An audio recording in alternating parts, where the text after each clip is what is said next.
उसको बोलना यार ब्लू मार्क कर देते, ब्लू नहीं दिया उसको। Blue blue.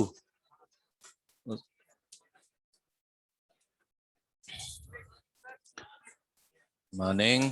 Happy Dussehra. Dussehra आज है? अरे यार क्या, पता ही नहीं था।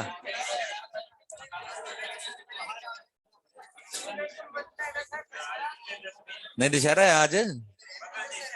कोटा में सबसे बड़ा वो लगता था इस पे मेला, लेकिन वो अब तो कोरोना आ गया ना।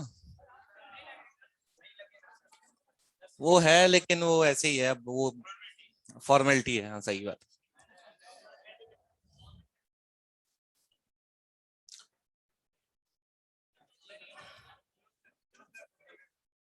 बस भाई बस, थैंक यू। हाँ भाई तो देखो,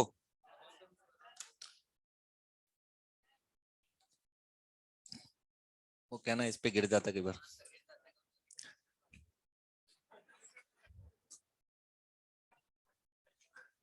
सही बात करी इसने। देखो भाई नेक्स्ट, बच्चों पिछली बार आपको ये कुछ चीजें बताई गई थी घर्षण, चालन और प्रेरण के बारे में। और प्रेरण जो होता है उसके बारे में एक दो पॉइंट्स लास्ट लिखने हैं अपने को। तो देखो ध्यान से सुनेंगे अपन, कि जैसे बच्चों प्रेरण में क्या होता था, इलेक्ट्रॉन्स चल के जाते थे एक जगह से दूसरी जगह। जहां वो जमा हो जाते हैं वहां पे नेगेटिव चार्ज फील होता है, और जहां से गायब हो जाते हैं वहां पे कौन सा, पॉजिटिव चार्ज फील। उसके लिए क्या है कि साइज होना चाहिए बॉडी का, कि भाई आपको ये बॉडी दिख रही है तो आप सामने पॉजिटिव लेके आए तो चल के गए इलेक्ट्रॉन्स, तो इधर जमा हो गए तो इधर नेगेटिव चार्ज फील हो रहा है, और इधर कौन सा चार्ज, पॉजिटिव। लेकिन बच्चों अगर मान लो आप वही पॉजिटिव चार्ज की, अपन ने पहले ये पढ़ा कि ये पॉजिटिव था बच्चों, ऐसे हम एक रॉड लेके आए यहाँ पे और सामने ऑब्जेक्ट रखा, तो यहाँ से इलेक्ट्रॉन्स गए तो यहाँ पे नेगेटिव चार्ज आ जाता है और यहाँ पे पॉजिटिव चार्ज। इसके लिए जगह होनी चाहिए चलने के लिए। मान लीजिए यही काम आप करते हो, एक कण के सामने पार्टिकल रख दिया हमने, मतलब जिसका साइज बहुत ही छोटा है, नेग्लिजिबल साइज है, मान लो ऐसा। तो इसमें इलेक्ट्रॉन्स के पास चलने के लिए जगह क्या है, नामात्र है, जगह है ही नहीं चलने के लिए। तो इसमें ऐसे नहीं है कि सामने नेगेटिव आ जाएगा इधर प्लस आ जाएगा। इलेक्ट्रॉन्स के पास चलने के लिए जगह ही नहीं है, यहाँ पे जगह है चलने के लिए, तो इधर जमा हो गए, इधर खत्म हो गए। लेकिन कण में जो है वो नामात्र जगह होती है, तो यहाँ पे प्रेरण नहीं होता। तो वस्तु जो है उसमें प्रेरण होगा लेकिन कणों में प्रेरण नहीं होगा। थोड़ा बहुत होगा नेग्लिजिबल सा, लेकिन ज्यादा प्रेरण यहाँ पे होगा। यहाँ पे बहुत सारे लोग ट्रॉली भर भर के जाएंगे यहाँ पे, है ना, तो वहां पे प्रेरण जो है नहीं होगा, तो कणों में प्रेरण नहीं होता। तो फर्स्ट पॉइंट लिखें, नोट करें, कणों में प्रेरण नहीं होता या नहीं होगा। कणों में प्रेरण, कोई पूछ ले कणों में प्रेरण होता है या नहीं, कणों में प्रेरण नहीं होगा। नो इंडक्शन इन पार्टिकल्स, कणों में प्रेरण नहीं होगा। दूसरा पॉइंट बच्चों देखो, कई बार एक ऐसा एक ही क्वेश्चन है उसमें, वो क्वेश्चन अपन देख लेते हैं बच्चों। जैसे समान प्रकृति के आवेश हम जानते हैं प्रतिकर्षित करते हैं और विपरीत आकर्षित करते हैं।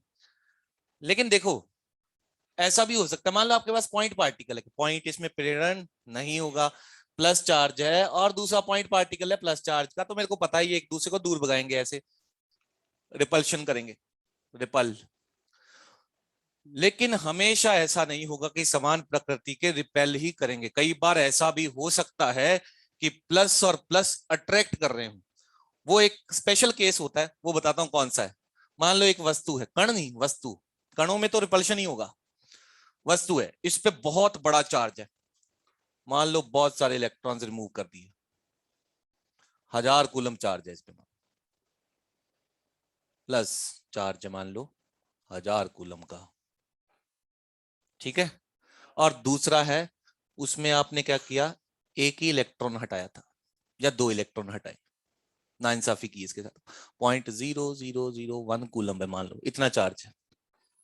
तो ये तो नामात्र चार्ज हुआ, लेकिन इस पे चार्ज कैसा है, पॉजिटिव है, तो है ना, चाहे 2 रुपए हैं, पैसे तो है ना, इसके पास भी है ना।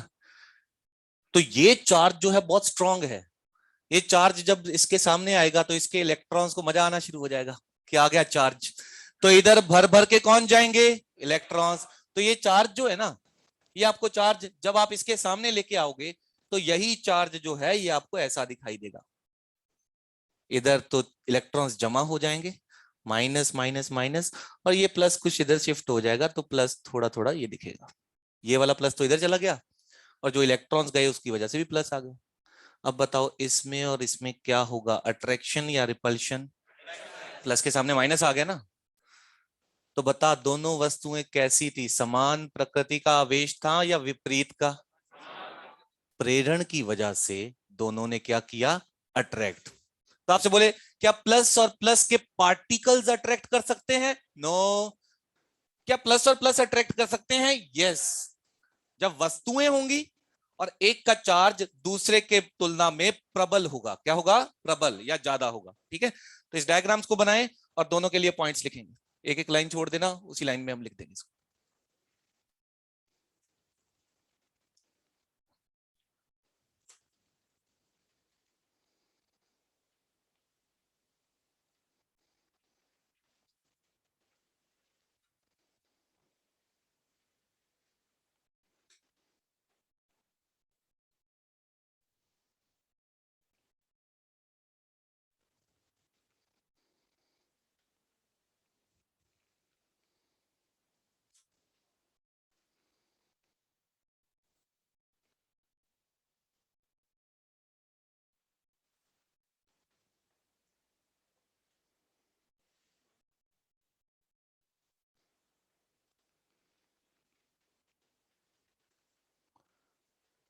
देखिए, दो समान, पहले पहले वाले में लिखो, पहली फोटो के नीचे, दो समान प्रकृति के कण हमेशा प्रतिकर्षित करेंगे या प्रतिकर्षित होंगे।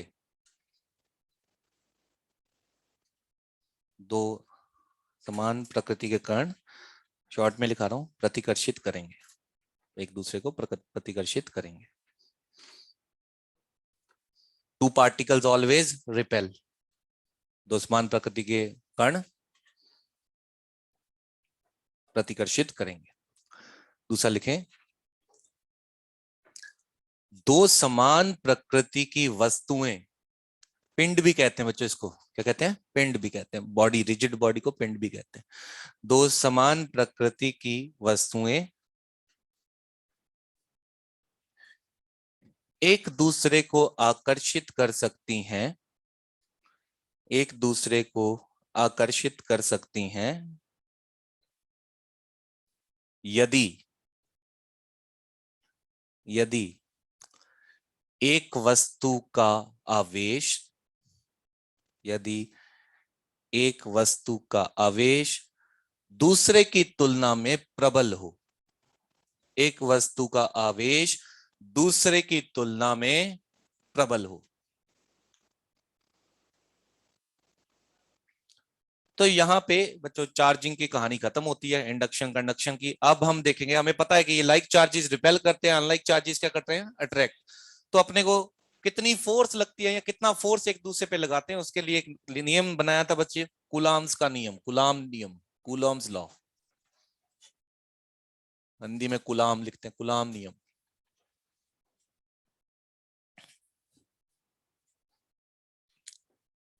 तो इसको एक बार बच्चों देखेंगे, उसके बाद इस पे बेस्ड क्वेश्चन देखेंगे। तो देखिए, इसने बच्चों बताया था कि दो अगर कण हैं, दो आवेश, कण आवेश होने चाहिए, पार्टिकल्स होने चाहिए, तो उनके बीच में क्या फोर्स लगेगी। तो देखो, मान लो हमारे पास एक चार्ज है बच्चों Q1, दूसरा चार्ज है Q2, और दोनों के बीच की दूरी है R। तो ध्यान से सुनेंगे इसको भाई, ये एक दूसरे को रिपेल कर सकते हैं या अट्रैक्ट कर सकते हैं, डिपेंड करता है चार्जेस कैसे हैं। कण है ये, क्या है, कण। तो इसने बोला था कि भाई उससे एक्सपेरिमेंट्स किए बहुत सारे, उसमें रिजल्ट आया कि F is proportional to Q1 Q2 by R square. ऐसी ही फोर्स ग्रेविटेशन में होती है या गुरुत्वीय बल होता है, F is proportional to M1 M2 by R square. लेकिन इसका और उसका अंतर होता है, अभी हम उस पर चर्चा करेंगे। जब प्रोपोर्शनलिटी साइन बच्चों हटाते हैं तो एक कांस्टेंट आता है, उसको K लिखा गया, Q1 Q2 by R square. एक कूलाम नियतांक होता है या स्थिर वैद्युत नियतांक होता है, अभी मैं लिखवा दूंगा इसका नाम। इसमें भी जब हटाया गया तो ऐसा ही फॉर्मूला बना, F equals to G M1 M2 by R square. लेकिन इसमें और उसमें अंतर है। एक अंतर, यहाँ पे सिर्फ अट्रैक्शन होता है, वहां पे अट्रैक्शन भी हो सकता है, रिपल्शन भी। दूसरा अंतर और मेजर अंतर, ये कांस्टेंट होता है, इसकी वैल्यू फिक्स है, चाहे हवा में रखो, पानी में रखो, प्लास्टिक में रखो, इसकी वैल्यू 6.67 इंटू 10 की पावर -11। लेकिन एम मास है, हाँ। और के जो होता है, कोई बात नहीं, के जो होता है, जो के होता है, ये माध्यम पे निर्भर करता है। किस पे निर्भर करता है? माध्यम। हवा में अलग, पानी में अलग, प्लास्टिक में अलग। तो के की वैल्यू जो होती है डिपेंड्स ऑन किस पे? मीडियम। अभी अब इसका नाम लिख लेंगे, पहले देखें बस, डिपेंड्स ऑन मीडियम। बच्चों दूसरा पॉइंट, ये जो फॉर्मूला है, ये फॉर्मूला आप कणों के लिए लगा सकते हो। किसके लिए? कणों के लिए। बड़े ऑब्जेक्ट्स के लिए भी लगा सकते हो, लेकिन उसके लिए उसने बोला था कि साइज के मुकाबले दूरी ज्यादा होनी चाहिए, साइज के मुकाबले दूरी। ये देखो, इसका साइज ये है, दिख रहा है आपको? ये दूरी साइज के मुकाबले की है, इसमें ये कण की तरह बिहेव नहीं करेंगे। दूरी कर दो आप बहुत ज्यादा, अब ये फोर्स लगा, फॉर्मूला लगा सकते हो। यानी साइज के मुकाबले दूरी क्या होनी चाहिए? बहुत बड़ी। उस केस में आप इसे कण मान के फॉर्मूला लगा सकते हो। तो it is valid for point particles, लेकिन बड़े ऑब्जेक्ट्स के लिए तब लगा सकते हो जब उनके मध्य दूरी उनके साइज के तुलना में बहुत ज्यादा। ठीक है, वो हम लिखेंगे अभी पॉइंट। तो पॉइंट पार्टिकल्स के लिए होता है, पॉइंट पार्टिकल्स ना, एक बार देखेंगे बस। This is valid for point particles, point charges, and also valid if distance between charges is large in comparison to size। Hindi में लिखवा दूंगा, कोई दिक्कत नहीं है ना। पॉइंट पार्टिकल्स के लिए होता है और तब वैलिड होता है अगर उनका जो उनके बीच की दूरी है उनके साइज की तुलना से बहुत बड़ी हो, यानी दूर होनी चाहिए। अब देखो बच्चों, यही फॉर्मूला जो है उसने फर्दर लिखा कि भाई इसको लिख के देखते हैं। तो देखो ध्यान से, उसने कहा कि मान लो वैक्यूम में रखे चार्जेस, निर्वात में, निर्वात में जब चार्जेस को रखा गया तो के की वैल्यू को जांचना चाह रहा था वो। तो एफ की वैल्यू उसने लिखी, वही formula, K Q1 Q2 by R square. के की वैल्यू आई वहां से 9 इंटू 10 की पावर 9। इसका यूनिट देखो बच्चों कैसे लिखते हैं। क्या मैं के को लिख सकता हूं यहां से F R square by Q1 Q2? लिखा जा सकता है ऐसे। इसका यूनिट लिखना है, बताया इसका यूनिट क्या होता है? न्यूटन। न्यूटन। इसका मीटर स्क्वायर, इसका कूलम, इसका भी। तो इसका यूनिट आ गया newton metre square by coulomb square. अच्छा दूसरा पॉइंट देख, फिर उसने इसके अंदर झांकना चाहा कि इसके अंदर क्या होता है।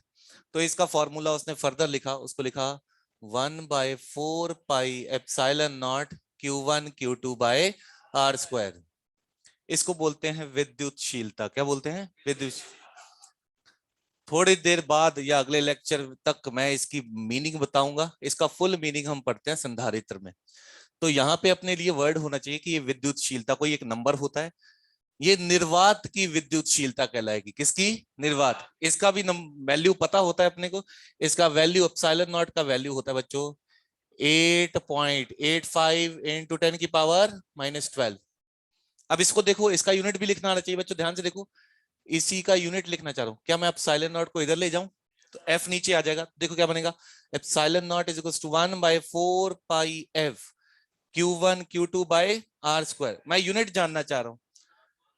ऊपर तो 2 बार कूलम आ गया, नीचे मीटर का स्क्वायर, और क्या नीचे? न्यूटन। लिख दे coulomb square by metre square into newton, यही है।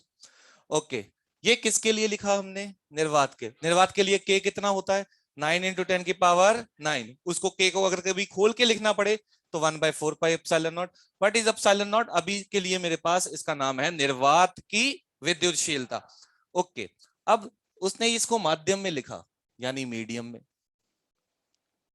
मीडियम में जब इसको लिखा तो उसने बोला फॉर्मूला तो यही होता है, K equals to Q1 Q2 upon R square.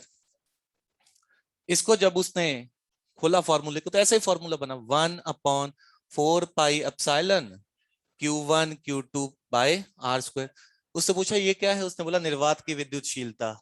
उससे पूछा ये क्या है, माध्यम की विद्युतशीलता। क्या विद्युतशीलता, माध्यम की विद्युतशीलता। जिस भी माध्यम में रखोगे उस माध्यम का एक नंबर होता है, वो देगा आपको, वो माध्यम की विद्युतशीलता कहलाएगा। विद्युतशीलता क्या बताती है वो बाद की अभी बात है, लेकिन अभी के लिए मेरा फॉर्मूला जब खोलूंगा माध्यम में, तो माध्यम में 1/4 पाई एप्सिलॉन नॉट होता है। इसी फॉर्मूले में बच्चों एप्सिलॉन को इसकी टर्म्स में लिखा होता है। किसकी टर्म्स में, एप्सिलॉन नॉट। एप्सिलॉन नॉट क्या था, निर्वात की विद्युतशीलता, इसकी टर्म्स में लिखा होता है। और इस फॉर्मूले को ऐसा लिख देता है 1/4 पाई, इसको दिया होता है सवालों में epsilon naught epsilon R Q1 Q2 by R square. यानी एप्सिलॉन किसके बराबर लिख दिया उसने, एप्सिलॉन नॉट एप्सिलॉन आर। बताओ ये क्या होता था, माध्यम की विद्युतशीलता, निर्वात की विद्युत, ये होता है परावैद्युतांक। क्या होता है, परावैद्युतांक या सापेक्षिक विद्युतशीलता। क्या बोलते हैं, सापेक्षिक विद्युतशीलता या फिर परावैद्युतांक। परावैद्युतांक का चीज जो है, जब मैं कैपेसिटर का मीनिंग बताऊंगा तो उसमें बताऊंगा इसके वजह से इलेक्ट्रिक फील्ड में क्या चेंज आता है। अभी के लिए मेरे पास सिर्फ नंबर है। आपको निर्वात में एप्सिलॉन नॉट देगा, माध्यम में एप्सिलॉन देगा, और माध्यम में अगर एप्सिलॉन ना दिया हो तो एप्सिलॉन की जगह आपको परावैद्युतांक देगा। इसको नोट कर लेंगे। ये मैंने यूनिट डिराइव की हुई है।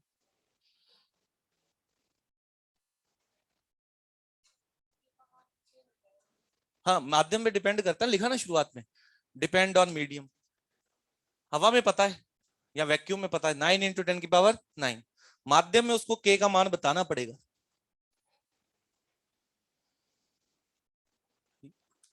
इसमें ध्यान दो, 1/4 पाई एप्सिलॉन नॉट की वैल्यू पता है अपने को, 9 × 10⁹ ये नहीं पता है ना, ये देगा वो सवाल में एप्सिलॉन आर।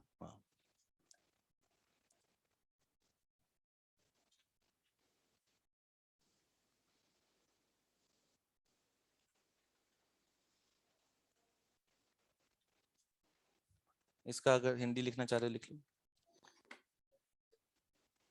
हाँ, वैलिड की हिंदी क्या होती है, वैद्य, वैद्य, मान्य, मान्य सही है। कूलम्ब रॉ किसके लिए मान्य है, एक तो कण, कणों के लिए, और दूसरा यदि वस्तुओं के मध्य दूरी उनके आकार की तुलना में बहुत बड़ी हो। कूलम्ब लॉ मान्य होगा, पहला लिखे कणों के लिए,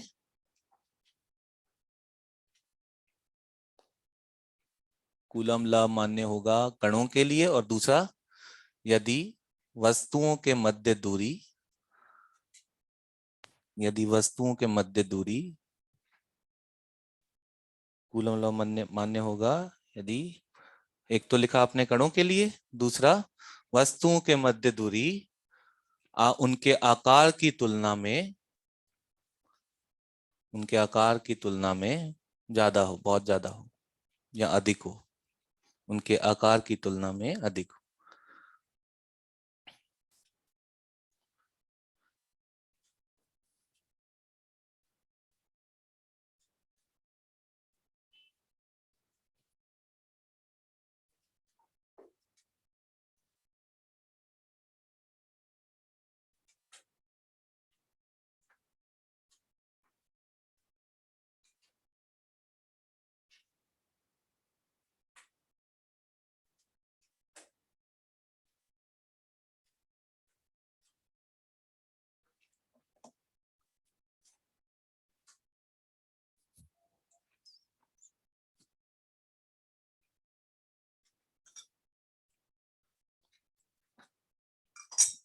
जब भी सवालों में नहीं बोला तो अपन निर्वात को मान के ही सवाल करेंगे, मैक्सिमम टाइम आप यही फॉर्मूला लगा रहे होंगे।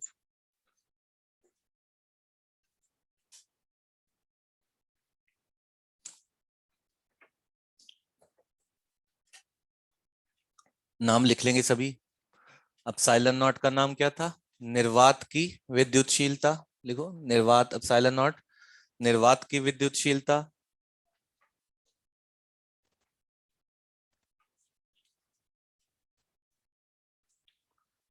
एप्सिलॉन और निर्वात की विद्युतशीलता, एप्सिलॉन माध्यम की विद्युतशीलता, एप्सिलॉन मतलब माध्यम की विद्युतशीलता। क्या बोल रहे हो? हाँ अभी लिखवा रहा हूँ, के भी लिखवा देता हूँ। अभी तो ये लिखो, एप्सिलॉन क्या लिखा आपने? निर्वात की विद्युतशीलता। एप्सिलॉन लिखा माध्यम की विद्युतशीलता। एप्सिलॉन आर के दो नाम होते, एक होते परावैद्युतांक, परावैद्युतांक या फिर सापेक्षिक विद्युतशीलता, परावैद्युतांक या फिर सापेक्षिक विद्युतशीलता। इसके का भी नाम लिख लेंगे, कूलाम नियतांक, कूलाम नियतांक या फिर स्थिर वैद्युत नियतांक, कूलाम नियतांक या फिर स्थिर वैद्युत नियतांक।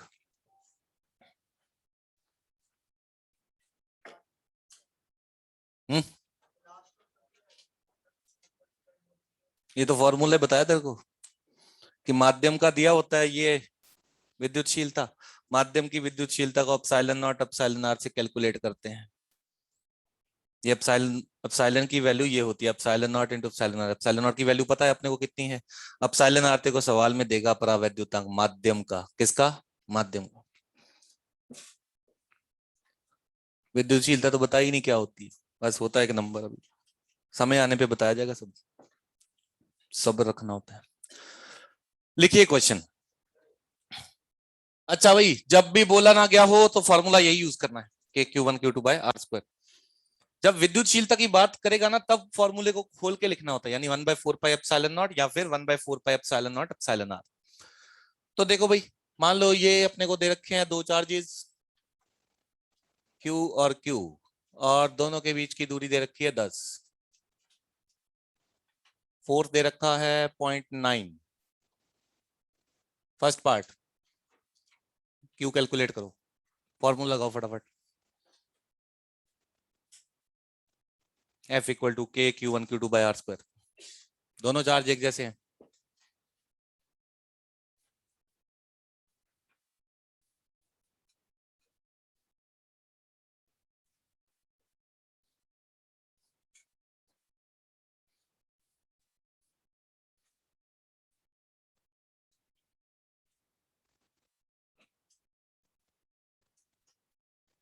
सिंपल सा आंसर आएगा, ये लिख दे। F का formula K Q Q by R square, 9 into 10⁹ हो गई है, Q का स्क्वायर हो गया, 10 का स्क्वायर 100 हो गया, ये 9/10 लिखा हुआ है, 9 से 9 गया,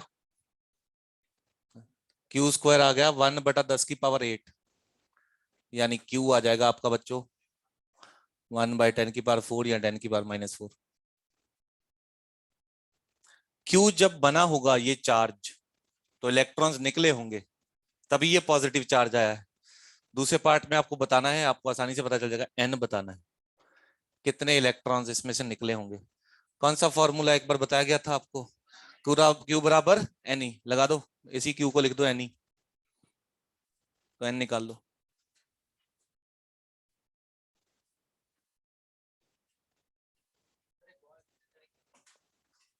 बेटा इसमें क्या दिक्कत आ गई तेरे को?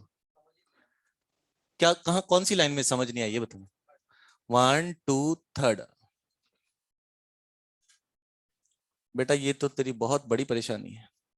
ये 10 की पावर 9 है, नीचे 10 तो 10 की पावर 8, 10 की power 8 into Q square equal to 1 है, तो क्यू स्क्वायर आ जाएगा 1/10 की पावर 8।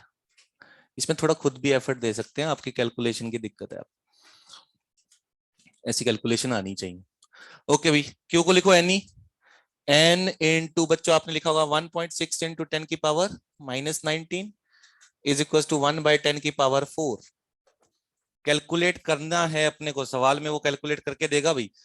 19 नीचे जाएगा तो 4 पहले से अब 15 बन जाएगा, तो ये n बन जाएगा बच्चों। बताओ नीचे कितना बनेगा, ये जाके -15, ऊपर जाके क्या बन जाएगा +15, तो n की वैल्यू आएगी 1/1.6 इंटू 10 की पावर 15 इसमें कोई भी वो नहीं करना चाहिए 15, हाँ। इसमें मतलब आपको डिवाइड करके लिखना है। ये देखो, ये 10/16 है, 10/16 काटोगे तो 5/8 आएगा, 5/8। इसको डिवाइड भी करना है, 0.625 आएगा डिवाइड करके। पहले भी एक बार ऐसे डिवाइड किया था 5/8। 1 कूलम में नंबर ऑफ इलेक्ट्रॉन निकाले थे 6.25 10^18।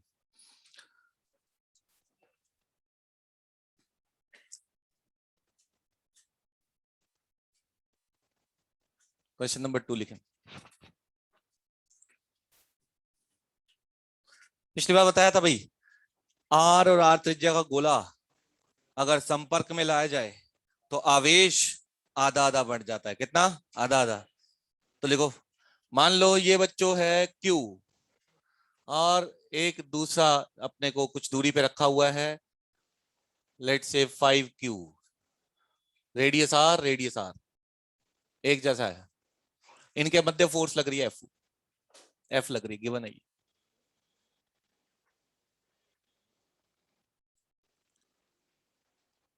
लिखिए क्वेश्चन। यदि गोलों को संपर्क में लाया जाता है, यदि गोलों को संपर्क में लाया जाता है, यदि गोलों को संपर्क में लाया जाता है और वापस उसी दूरी पे रख दिया जाता है, यदि गोलों को संपर्क में लाया जाता है और वापस उसी दूरी पे रख दिया जाता है, तो बल का मान ज्ञात करें। तो बल का मान ज्ञात करें।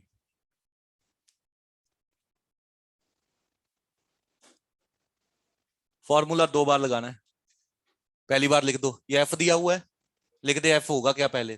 F होगा K into Q into 5Q divide by R²। ये तो पहले है।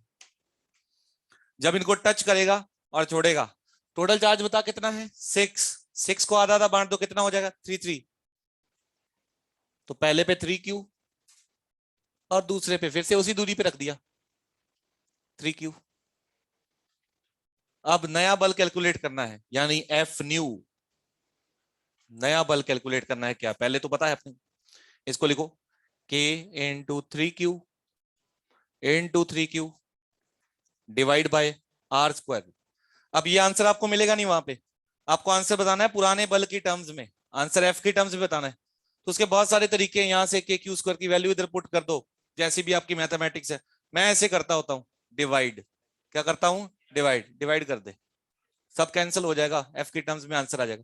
दिस डिवाइड बाय दिस कर, तो लिख F nu divide by F। ऊपर वाली टर्म देखिए है F new, K 3Q divide by R² divide by K, दूसरा फोर्स। देख एक ही लाइन में आंसर आएगा। ये समझाने के लिए ऐसे लिखा, नहीं तो सीधा देख लेते हैं, दोनों को डिवाइड करने से कैंसिल हो जाता है। कितना है ऊपर? 9, नीचे 5, तो ये F न्यू आ जाएगा पुरानी फोर्स का 9/5 टाइम्स।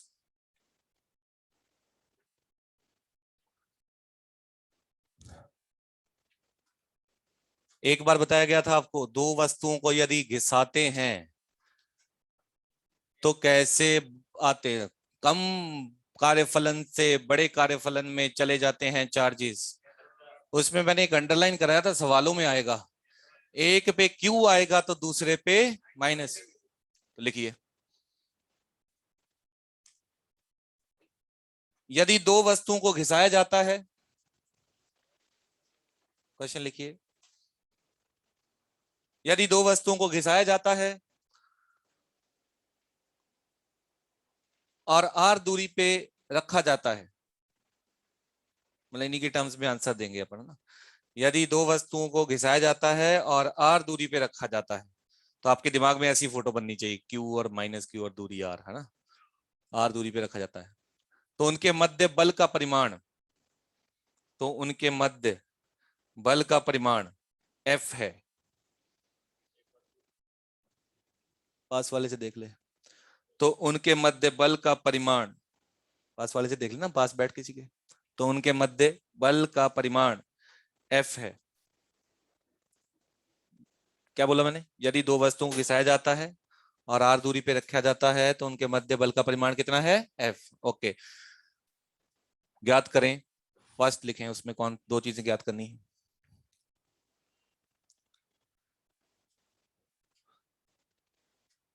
प्रत्येक वस्तु पर आवेश का परिमाण।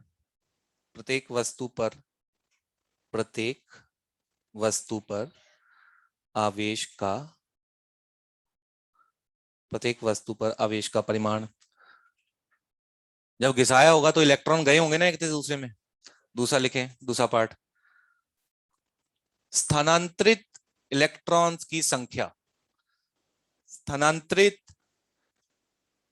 इलेक्ट्रॉन्स की संख्या, इन्हीं की टर्म्स में जो डाटा दे रखा है उसी की टर्म्स में आपको सॉल्विंग करनी है।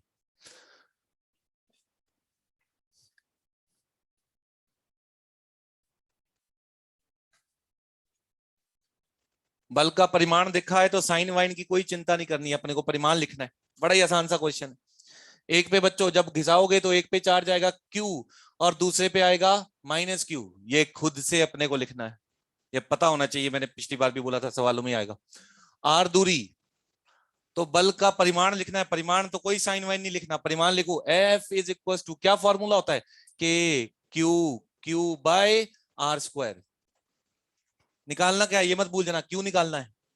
तो यहां से Q स्क्वायर की वैल्यू, Q स्क्वायर एक साइड रहने दो, बाकी उधर चले जाएंगे, बन जाएगा FR स्क्वायर बाय K।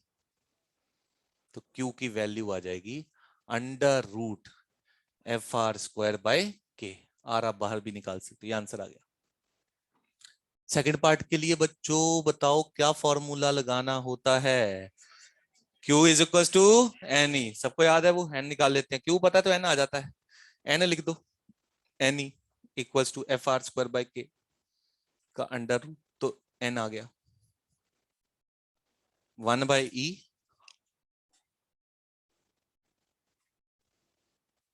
इसी तरह का न्यूमेरिकल आपके मॉड्यूल में दे रखा है, उसमें उसने वैल्यूज दे रखी है ना, तो वो अपन सॉल्व कर सकते हैं।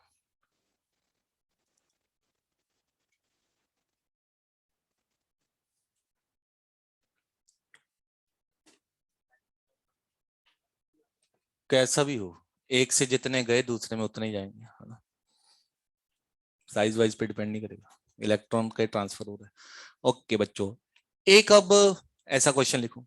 मान लो बच्चों क्वेश्चन ऐसा है, कौन सा, फोर्थ है? ओके, मान लो ये चार्ज है Q और दूसरा चार्ज Q1 और दूसरा चार्ज Q2, दूरी रखी R और इनको रखा वैक्यूम में, ठीक है जी। और इनके मध्य जो फोर्स लग रही है वो F है, अपने को गिवन है सवालों में, ठीक। इन्हीं को मान लो इसी दूरी पे मैं एक माध्यम में रख देता हूं, मीडियम में, जिस मीडियम का परावैद्युतांक है एप्सिलॉन आर। परावैद्युतांक वही जो नीचे आता था। तो आपको ये नई फोर्स कैलकुलेट करनी है, कितनी होगी, माध्यम में कितनी फोर्स लगेगी। अब बच्चों इस सवाल में अगर आप देखो तो फॉर्मूले में, वो क्वेश्चंस में वो उसकी बात कर रहा परावैद्युतांक की, यानी फॉर्मूला खोल के लिखना है अब, है ना। तो फॉर्मूला खोल के लिखो, पहला फॉर्मूला लिखो 1/4 pi epsilon naught Q1 Q2/r²। दूसरा भी खोल के लिखो, माध्यम वाला फॉर्मूला। और न्यू फोर्स पहले भी कैलकुलेट करी है, मैंने आपको बताया था, डिवाइड, डिवाइड कर दो न्यू फोर्स को पुरानी फोर्स से, तो आंसर आ जाता है।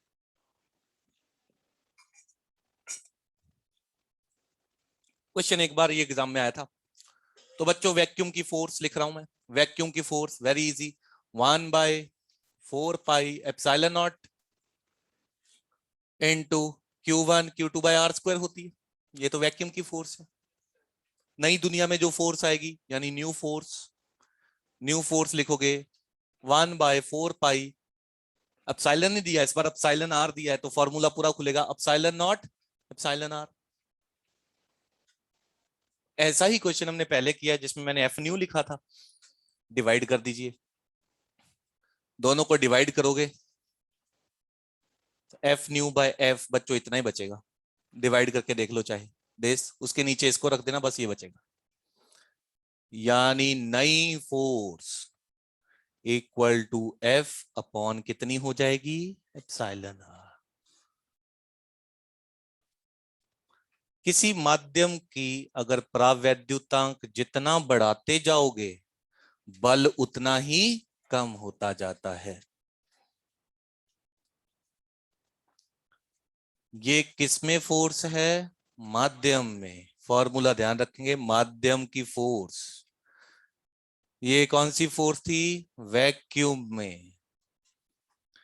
लेकिन हर बार मत लगा देना, दूरी क्या है, समान, सेम डिस्टेंस पे लगाते हैं फॉर्मूला। कि सर वो माध्यम वाली तो डिवाइड करके आती थी ना कैसे, नहीं भाई सेम डिस्टेंस होना चाहिए।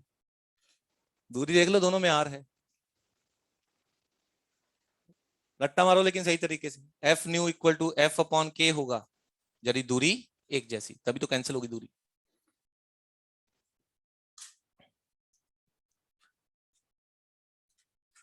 नेक्स्ट क्वेश्चन लिखिए बच्चों।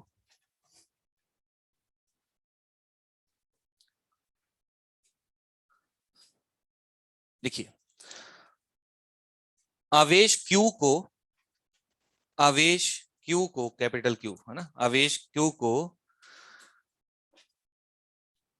दो हिस्सों में बांटा जाता है, दो हिस्सों में बांटा जाता है।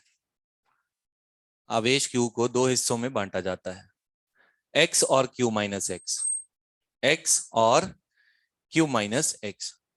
मतलब एक x होगा तो दूसरा कितना हो जाएगा, क्यों आवेश संरक्षण से एक x है तो दूसरा Q माइनस एक्स हो जाएगा। और एक नियत दूरी r पे रखा जाता है। एक मिनट, एक x था, एक Q माइनस एक्स था, है ना। और उसके बाद मैंने क्या बोला, और एक नियत दूरी r पर रखा जाता है, और एक नियत दूरी r पर रखा जाता है। यदि दोनों आवेशों के मध्य, यदि दोनों आवेशों के मध्य बल अधिकतम है, यदि दोनों आवेशों, यदि दोनों आवेशों के मध्य बल अधिकतम है तो x का मान ज्ञात करें, तो x का मान ज्ञात करें। तो देखो इसमें कईयों को याद होता है, जो पुराने खिलाड़ी होते हैं, आप भी पुराने आज के बाद हो जाओगे इस सवाल के रिस्पेक्ट में, तो याद कर लेंगे। अभी देखो ध्यान से, एक आवेश को, जैसे एक सेब है भाई बच्चों, उसको कट करना है तो कट करने के बहुत सारे तरीके हैं। मान लो ये सेब है तो है नहीं, सेब है मान लो, ऐसे कट कर सकते हो, एक छोटा टुकड़ा बनेगा, एक बड़ा टुकड़ा बीच में से कट कर सकते हो, बराबर हो जाएंगे। ऐसे वो आवेश को कट कर रहा है, एक टुकड़ा वो छोटा बना रहा है, या मान लो दो टुकड़े बना रहा है, तोड़ के दो टुकड़े, ये बना दिए दो टुकड़े। अब वो अलग अलग तरीके से तोड़ के देख रहा है और कह रहा है कि बल अधिकतम आना चाहिए, उसके लिए एक्स क्या होगा, मतलब टुकड़े कौन कौन से होंगे। तो ध्यान से देख, एक टुकड़ा उसने बनाया एक्स का, और दूसरा टुकड़ा क्या हो गया बच्चों, क्यू माइनस एक्स, और एक नियत दूरी पे रखा है, फिक्स दूरी। अब वो कह रहा है कि इनके बीच में बल अगर अधिकतम है तो एक्स का मान क्या होगा, एक्स की वैल्यू बतानी है। बल अधिकतम है इनके बीच में, कभी सेब थोड़ा काटा होगा, कभी आधा काटा होगा, तो वो वैल्यू पूछ रहा है कि क्या कट करके उसने कैसे कट किया है ताकि बल क्या है, अधिकतम। इसमें अंडरलाइन करेंगे अधिकतम। बच्चों जब भी कोई फलन अधिकतम होता है ना, जब भी कोई चीज अधिकतम होती है तो उसका अवकलन जीरो होता है। कितना होता है, जीरो। मैक्सिमम मिनिमम भी बताया था। अच्छा ये बताओ बच्चों, फोर्स लिखता हूं, फोर्स बताओ, फोर्स का फॉर्मूला क्या हमने पढ़ा है अभी, के Q1 Q2 by R square. Multiply कर रहा हूं सीधा, सीधा मल्टीप्लाई, एक्स इससे भी मल्टीप्लाई होगा और इससे भी, तो क्या बन जाएगा, Q into X minus X square बन जाएगा। यही है multiplication, divide by R square, यही तो फोर्स है। अब बच्चों उसने बोला है, अब हमने ये थ्योरी में पढ़ा था, अगर y मैक्सिमम होता है तो उसका dy बाई डी एक्स कितना होता है, जीरो। यहां पे क्या बोल रहा है सवाल में, f इज मैक्सिमम, f क्या है, अधिकतम। जो भी अधिकतम होगा उसको डिफरेंशिएशन में कितना होना होगा, जीरो, ये मैथ कहता है। यानी किसका डिफरेंशिएशन जीरो होना चाहिए, f का, यही तो अधिकतम है। जो अधिकतम उसका अवकलन गया, यानी df बाई dx कितना होना चाहिए, 0। ये हमें मैथ कहता है, ये हमने सवाल में कहा और ये उसने कहा मैथमेटिक्स ने कि ये कर दे 0। 0 करता हूं, देखो ध्यान से, ये कांस्टेंट, ये कांस्टेंट बच गया, क्यू कांस्टेंट, क्यू तो टोटल चार्ज है, एक्स का डेरिवेटिव बता 1, एक्स स्क्वायर का डेरिवेटिव 2x, ये आया इसका डेरिवेटिव, देख ध्यान से, इसका एक्स का डेरिवेटिव तो 1 आएगा, एक्स स्क्वायर का डेरिवेटिव 2x, कई लोग एक्स का डेरिवेटिव, हाँ हाँ, अरे एक्स का डेरिवेटिव 1 ही होता है भाई, 1 आगे चला गया, एक्स की पावर 1 माइनस 1, 1 है ये, कई देख रहे सर एक्स का ये क्या पूछ लिया, एक्स स्क्वायर का बता देंगे, एक्स का नहीं बता पाएंगे। तो ये डेरिवेटिव लिखा है मैंने, ये डेरिवेटिव कितना होना चाहिए, 0। ये तो निपट गया, यानी ये दोनों बराबर हैं, यानी q की वैल्यू किसके बराबर आई, 2x, यानी x कितना आया, x अगर q बाई 2 है तो दूसरा भी कितना होगा, q बाई 2। तो देख, अगर तेरे को मैक्सिमम फोर्स चाहिए तो दोनों टुकड़े एक जैसे होने चाहिए, एक q बाई 2 तो दूसरा भी, तो 10 कूलम को कैसे काटेगा ताकि दोनों के फोर्स 5 5, 5 को 2.5 2.5, 20 को 10 10। तो अगर तेरे को फोर्स मैक्सिमम चाहिए ना, तो टुकड़े ऐसे करना कि दोनों एक जैसे हों, बीच में से तोड़ना उसको, है ना। अच्छा तेरे से ये बोले, उसके बाद उसने एक बार क्वेश्चन ये करा दिया बच्चों से, ये एम्स में आया था ये क्वेश्चन। अच्छा क्वेश्चन ये बता दिया, फिर बच्चों से एक छोटी सी चीज पूछ लेता है, अरे भाई मैक्सिमम फोर्स बता। अरे ये तो सवाल सिंपल है, मैक्सिमम फोर्स में चार्जेस कौन कौन से होते हैं, q बाई 2 और, तो मैक्सिमम फोर्स यही तो होगी।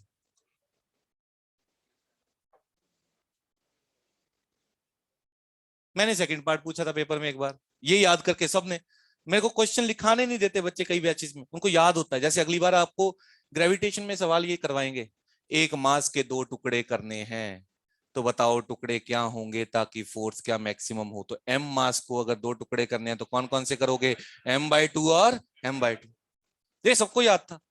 मैंने सेकंड पार्ट पूछ लिया, मैंने कहा बता मैक्सिमम फोर्स क्या होगी। अरे मैक्सिमम फोर्स में दोनों टुकड़े कौन कौन से होते हैं, q/2 और q/2, k q1 q2 by r square, बस दोनों पार्ट ध्यान रखें, तीसरा मैं बनाऊंगा कभी।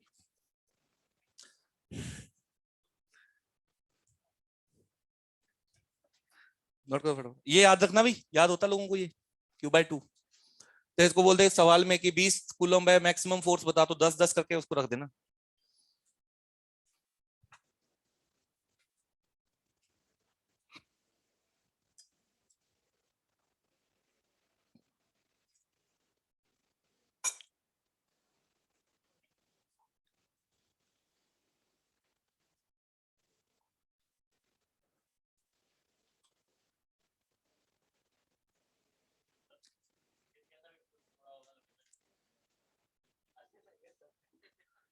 तोड़ेगा तो कैसे, आवेश बनाते हैं दो उससे, इमेजिनरी है, हाथ से तो तोड़ेगा नहीं आवेश को। मतलब ये है कि डिस्ट्रीब्यूट करना है, अगर तेरे को 10 कूलम को तो 5 5 बना देगा उसका, तोड़ेगा क्या, तेरे को हाथ में आवेश देगा वो। ये तो याद करने के लिए है भाई, है ना। नेक्स्ट बच्चों देखो एक चीज, नेक्स्ट देखो एक बड़ा आसान सा पॉइंट अपन पढ़ेंगे। मान लो ये दो आवेश है, एक दूसरे पे 10 न्यूटन फोर्स लगा रहे, कितनी, 10 न्यूटन। कैसे आती है, k q1 q2 by r square. मान ले तीसरा आ गया, तो ये आपस में अभी भी 10 ही लगाएंगे, आपस में अभी भी 10। अरे फॉर्मूला तो वही रहेगा ना, तीसरा आए या ना आए, इनकी आपस की फोर्स कितनी रहेगी, 10 न्यूटन। अच्छा दूसरा दूसरा पॉइंट, पहले मान लो ये दोनों है, तो इस पे कितने लोग फोर्स लगा रहे, एक, एक ही लगा रहा ये, मान लो अब ये भी आ गया, तो अब इस पे कितने लोग फोर्स लगा रहे, दो। तो इस पे अगर कुल बल निकालना है ना, तो दोनों का बल जोड़ना पड़ेगा, क्या करना पड़ेगा, दोनों का बल जोड़ना पड़ेगा। इसको कहते हैं अध्यारोपण का सिद्धांत, क्या बोलते हैं, कि किसी भी वस्तु पे कुल बल लिखना है तो सभी बलों का सदिश योग करना पड़ेगा, क्या करना पड़ेगा, सदिश योग। अरे सभी का धक्का जोड़ना पड़ेगा तभी नेट धक्का आएगा, और इनका आपस का जो है वो दूसरी की उपस्थिति पे निर्भर नहीं करेगा। मतलब ये उस पे कितनी लगा रहा है वो फिक्स रहेगी, दूसरा आए या ना आए, इस पे कुल बल बदल जाएगा दूसरे के आने पे। लेकिन इनका आपस का बल जो है वो नियत रहेगा, उस दूसरे की उपस्थिति पे निर्भर नहीं करेगा। ठीक है, तो लिखो अध्यारोपण का सिद्धांत या प्रिंसिपल ऑफ सुपरपोजिशन।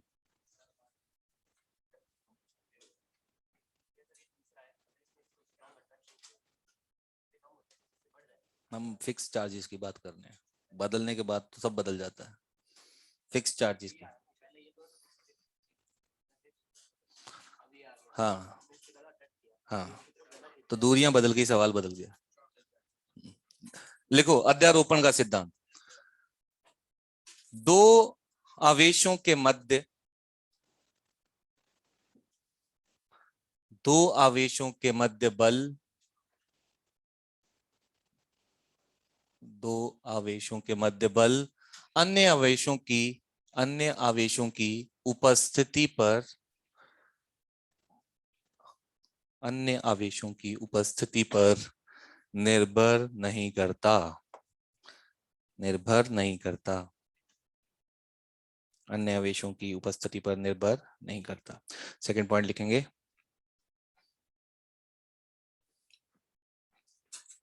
किसी भी आवेश पर कुल बल,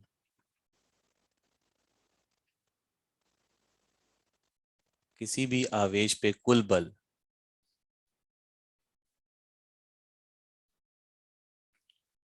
सभी आवेशों के बलों का सदिश योग होगा। किसी भी आवेश पे कुल बल सभी आवेशों के बलों का कौन सा योग होगा? सदिश। वेक्टर सम करना होता है, वेक्टर है ना, सदिश योग होगा। सभी बलों के, सभी आवेशों के बलों का सदिश योग होगा। यानी 10 और 2 न्यूटन 12 नहीं कहना, under root A square plus B square plus 2ab cos theta से निकालना। तो पहले बच्चों अपन सिंपल सा करते हैं, देखो ध्यान से। रिपेल करने का मतलब सीख लेना, डायरेक्शन ही यहाँ पे इंपॉर्टेंट है। मान लो मैं इसको रिपेल कर रहा हूं, तो रिपेल करने का मतलब इसको बोल रहा हूं दूर जा। किधर? दूर जा। शब्द याद रखने या नहीं तो वो डायरेक्शन देखते रहोगे। इसको क्या बोल रहा हूं मैं? दूर जा। दूर यानी मैं इसको उधर बल लगा रहा हूं। ये मेरे को रिपेल कर रहा है तो मेरे को क्या बोल रहा होगा? दूर जा। इधर फोर्स लगा रहा होगा। अरे इधर तो खींचना होता है, रिपेल करना तो क्या है? दूर भगाना। अच्छा मान लो मैं इसको अट्रैक्ट कर रहा हूं, तो इसको बोल रहा हूं पास आ, तो इधर बल लगा रहा हूं इस पे। ये मेरे को अट्रैक्ट कर रहा है तो क्या बोल रहा है? पास आ। इधर खींच रहा है, तो दूर जा मतलब, है ना, और पास आ मतलब अट्रैक्ट। तो क्वेश्चन में ध्यान से देखो भाई, मान लो सिंपल से क्वेश्चन से स्टार्ट करता हूं। हमारे पास मान लो 3 वन लाइन पे चार्जेस हैं। आगे जाके ये सवाल बड़ा इजी सा हो जाएगा। 2 कूलम, 4, 6, गैप है इनके बीच में 1 मीटर। तो देख भाई, let's say this is a, ये बी, ये सी। तेरे से बोल दे कि भाई फोर्स निकालनी है सी पे, तो एक बार में ध्यान से सीखेंगे भाई। फोर्स ऑन सी पूछेगा तेरे से, सी पे कितने लोग बल लगाएंगे? एक कौन बोला? बता कौन सा? ए क्यों नहीं लगाएगा? तो क्यों? अच्छा एक बार सुनने दो मेरे को, किस बात नई बात आई है, हाँ बता। सी पे ये बोल रहा है कि बी बल लगा, ए क्यों नहीं लगाएगा ये बता दे।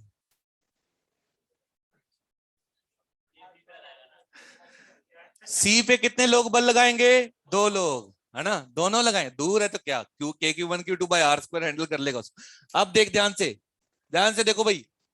सी है अपना पिक्चर में, सी पे लिख रहे फोर्स, ये ध्यान रखना स्टार बना रहा हूं, सी पे फोर्स लिखनी है। तो पहले बी की वजह से लिखते हैं, सिर्फ बी को देखो। बी इसको, बी दोनों के चार्ज सेम है, बी इसको दूर भगाएगा या पास बुलाएगा?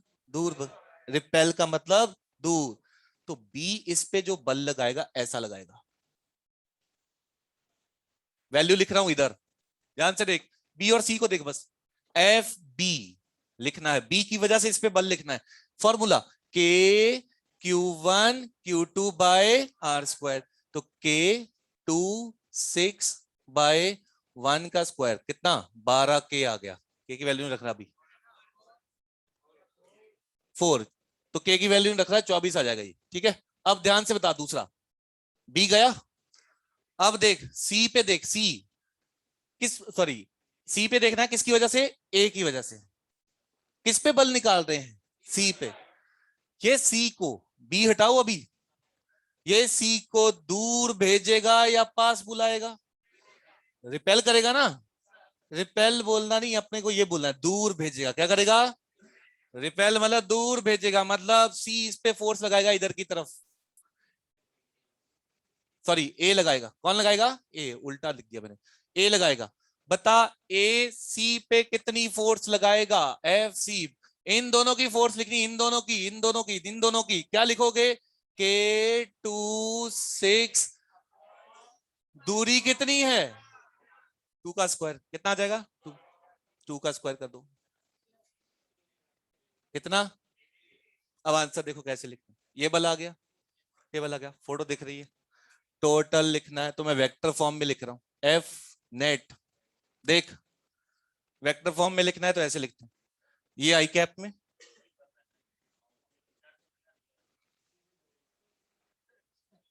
बेटा क्या, क्या हो गया तेरे को? एक मिनट, एक मिनट, इसकी सुनने दो, क्या हो गया? हाँ, सेम नेचर के चार्ज हैं, प्लस और प्लस।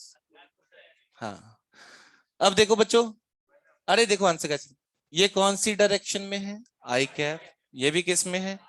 सीधा जोड़ देंगे, 24 आई कैप और 3 आई कैप, 27। 27 के आई कैप। ज्यादातर मैग्नीट्यूड पूछा होता है तो मैग्नीट्यूड लिख देंगे, नोट कर लेंगे इसको। एक क्वेश्चन और लिख रहा हूं, उसको और ट्राई करें।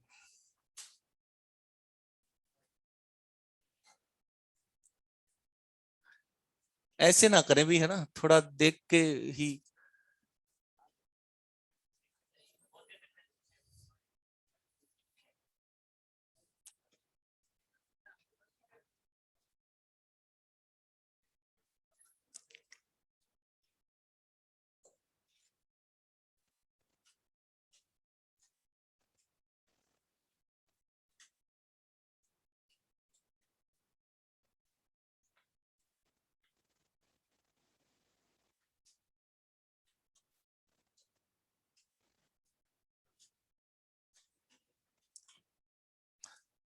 आप बोल, बी पे कितने लोग फोर्स लगाएंगे? फोटो देख ले ध्यान से एक बार। बी पे कितने लोग फोर्स लगाएंगे? बी के अलावा कितने, तथ्य से आसान पूछ, बी के अलावा कितने लोग हैं? दो लोग हैं ना, बस ठीक है। बी पे दो लोग फोर्स लगाएंगे, उसने बोला बी के अलावा कितने लोग हैं? दो। तो ये भी फोर्स लगाएगा और ये भी फोर्स लगाएगा। देख भाई फिर से, इसको क्वेश्चन को नोट कर ले, फिर उसके बाद में। हाँ, नोट कर लो।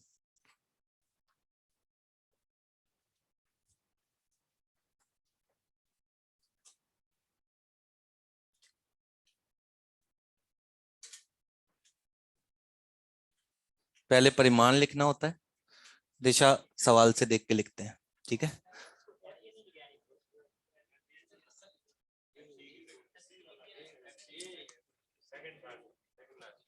ये ए, हाँ, एफ ड्यू टू। हाँ, एक बार मैं करके देखता हूँ, मैच कर लेना। देखो बच्चों, अरे इसमें आपको लगता होता है लोगों को कि आता है, गलतियां बहुत करते हैं इसी सवाल में, है ना। देखो ध्यान से, एक बार ध्यान से सुनना कैसे सवाल।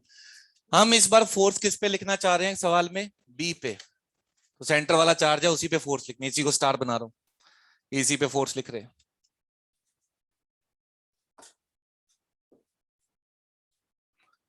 दो लोग फोर्स लगाएंगे इस पे, क्योंकि दो लोग बाकी और हैं, जितने भी बाकी होते हैं वो फोर्स लगाते हैं। अब देखो बच्चों ध्यान से, बस मेरे को आपको ये बताना है, आपको ये बताना है बस कि फोर्स किधर लगाएगा कौन। किस पे फोर्स लिखना चाह रहे हैं? इस पे लिखना चाह रहे हैं ना। ये बताओ, सेम नेचर या ऑपोजिट नेचर? अट्रैक्ट या रिपेल? अच्छा, मेरे को उससे सीखना है, पास बुलाएगा या दूर बुलाएगा, भेजेगा। ये 6 कुलम्ब इसको पास बुलाएगा या दूर भगाएगा? पास बुलाएगा ना, तो ऐसे फोर्स लगेगी इधर, ये लिख दूं मैं, एफ सी। अच्छा बता, मैग्नीट्यूड बताना है, मैग्नीट्यूड, केवल मैग्नीट्यूड एफ सी का। अरे इन दोनों की फोर्स लिख रहा है ना, तो इन दोनों की फोर्स लिखा, मैग्नीट्यूड लिखना है, केवल मैग्नीट्यूड, डायरेक्शन एंड में लिख दूंगा मैग्नीट्यूड, के 4 6/1 का स्क्वायर, मैग्नीट्यूड लिख रहा हूं। तो के 4 6/1 का स्क्वायर, आई कैप माइनस आई कैप बाद की बात है, 424 के, करेक्ट। अब नेक्स्ट देख, एक मिनट रुक जा, हाँ बता भाई। परिमाण लिख रहा हूं, मैग्नीट्यूड 3 बार बोला मैग्नीट्यूड, थोड़ा ध्यान से सुन बेटा, है ना। ओके, बी को, फिर से बी को, बी पे फोर्स लिख रहे हैं। ए अपने पास बुलाएगा या दूर भेजेगा? पास बुलाएगा, यानी अट्रैक्ट करेगा। पास बुलाएगा तो उसकी फोर्स इधर आएगी। फोर्स का परिमाण लिखना है, परिमाण, ध्यान से सुन ले, परिमाण। इन दोनों की फोर्स का परिमाण लिखना है, तो फोर्स बच्चों आएगी कितनी, K24 डिवाइड बाय 1 का स्क्वायर, कितनी आ जाएगी, 8। अब आंसर लिखना है, देखो नेट फोर्स, नेट फोर्स लिखना है। ये कौन सी डायरेक्शन में डायग्राम में दिख रही है, आई कैप, यानी 24 आई कैप। और ये फोर्स कौन सी डायरेक्शन में दिख, -8 आई कैप, 16 आई कैप। के आएगा ना साथ में, के तो साथ में है।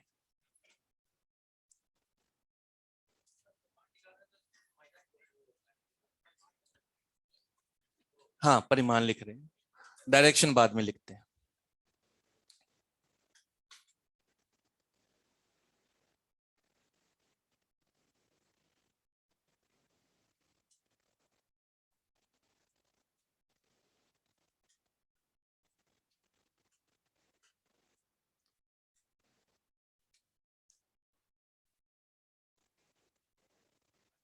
ओके नेक्स्ट देखिए, नोट कर लो।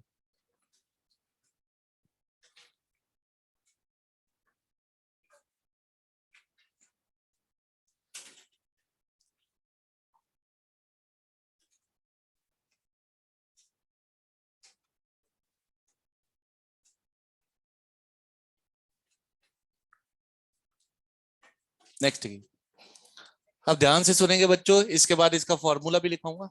एक पॉइंट ध्यान से, एक मान लो Q1 चार्ज है और दूसरा है 4Q। मान लो दोनों पॉजिटिव चार्ज हैं, कैसे चार्ज हैं दोनों, पॉजिटिव, या दोनों नेगेटिव हैं, एक ही जैसे होंगे देखो। अरे चुप, और इनके बीच की दूरी है R, ध्यान से सुनना भी। फोर्स निर्भर करती है, एक तो आपने फॉर्मूला पढ़ा था K Q1 Q2 बाय क्या पढ़ा था, R²। एक तो चार्ज पे डिपेंड करती है और एक दूरी पे। दूरी अगर कम होगी तो फोर्स ज्यादा होगी, चार्ज अगर ज्यादा होगा तो फोर्स ज्यादा। चार्ज बड़ा होता है ना, तो वो फोर्स ज्यादा लगाने की ताकत रखता है, और अगर दूरी कम होगी तो फोर्स ज्यादा लगेगी। मान लो मेरे पास ये चार्ज है एक तीसरा, तो ध्यान से सीखना, तीसरा, और इसको ठीक बीच में रखता हूं, बीच में। दो लोग इस पे बल लगा रहे हैं, कौन कौन, Q और 4Q, बीच में रख रहा हूं। यानी जितनी दूरी ये है उतनी दूरी ये है, दूरी तो सेम है, कौन बल ज्यादा लगाएगा, पता चलता है अपने को, दूरी तो एक जैसी है, बल कौन ज्यादा लगा रहा होगा, 4Q। 4Q धक्का ज्यादा लगा रहा होगा, ये कम लगा रहा होगा, तो बल शून्य नहीं हो पाएगा। बल कितना नहीं हो पाएगा, शून्य नहीं हो पाएगा। अच्छा, और देखो, इसी को मैं पहले सेंटर पे रखा था, अब मैं इसके नजदीक ले जाता हूं। अब बताओ कौन सा, दोनों जो फोर्स लगा रहे हैं 4Q और QB, दूरी किससे कम है, आवेश कौन सा ज्यादा है, 4Q का बल बहुत ज्यादा होगा। समझ आ रही है कि चार्ज भी ज्यादा है, मतलब बब्बर शेर के आप उसमें आ गए, गुफा में, उसके पास आ गए, दूरी भी कम कर दी आपने। वो फॉर्मूला था ना Q1 Q2/R², दूरी कम कर दी, ये बढ़ा दिया, तो यहां पे भी बल किसका डोमिनेट करेगा, 4Q का, यहां पे भी कैंसिल नहीं हो पाएगा। अच्छा, इस साइड पहुंचोगे, इस साइड बिल्कुल इसके पास पहुंच जाओ, तो किसका बल डोमिनेट करेगा, Q का, क्योंकि 4Q से दूरी बहुत ज्यादा हो गई। लेकिन अगर हमें नेट फोर्स जीरो वाला पॉइंट ढूंढना है ना, नेट फोर्स जीरो, ना तो वो सेंटर पे आएगा, ना ही वो इधर आएगा, वो आएगा Q के पास। अभी मैं कैलकुलेट भी करके बता दूंगा। तो एक क्वेश्चन लिखेंगे, ये डायग्राम बनाए और फिर क्वेश्चन सॉल्व करके उसके बाद बताता हूं कैसे सॉल्व करना, लिखें। ऐसे बिंदु की स्थिति ज्ञात करें, ऐसे बिंदु की स्थिति ज्ञात करें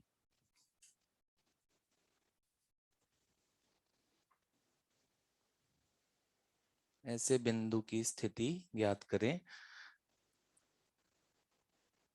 जहां कोई भी आवेश यदि रखा जाए, जहां कोई भी आवेश यदि रखा जाए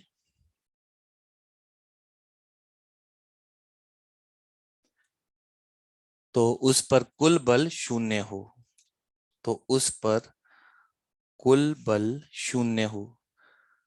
ब्रैकेट में लिखो, कुल बल शून्य का मतलब होता है साम्यावस्था में हो। कुल बल शून्य हो लिखा होता है या फिर लिखा होता है साम्यावस्था में हो। इसी के साथ लिख लेना बच्चों, ये जो बिंदु हम ढूंढने जा रहे हैं, इस बिंदु को कहते हैं उदासीन बिंदु। क्या बोलते हैं? उदासीन। इस बिंदु को उदासीन बिंदु कहते हैं।